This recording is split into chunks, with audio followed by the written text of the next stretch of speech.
Propozime, po hap konkret dhe ftesë rreth atyre propozimeve nisma nuk ka pasur. Fatkeqësisht unë s'kam pa ndonjë lëvizje që me prit në ndonjë ndryshim ato që e presin qytetarët e Kosovës. Vazhdoni pa përgjegjësi, besoj unë, e forcave politike për të ulur për të bërë një marrëveshje politike, një marrëveshje e cila do t'i jepte mundësi vendit me pas institucione, për të pasur një shumicë parlamentare. Mendoj që si duhet i letë thirrë përgjegjësisë vetë.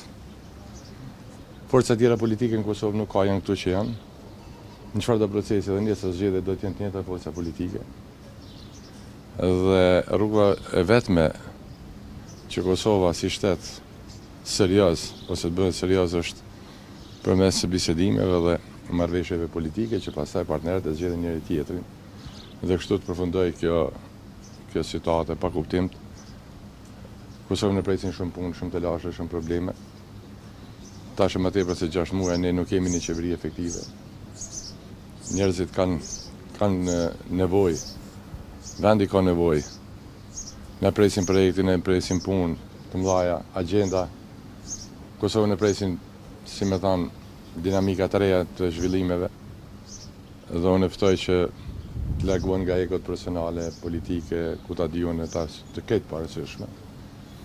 Dhe të fillohet e të përmbushet mandati që kanë qytetarët e Kosovës. Tani për tani nuk ka ndonjë hap konkret,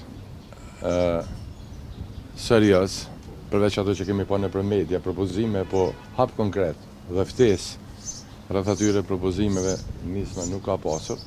Natyrisht ne jemi të gatshëm të japim kontributin tonë për aq sa kemi mundësi dhe fuqi politike, po ju duhet ta dini, janë forcat e mëdha politike që kanë përgjegjësinë kryesore për t'i dhënë një rrugë zgjidhje. Ata kanë mundësi, ose si më thonë, kanë çelësi për t'i dhënë një zgjidhje.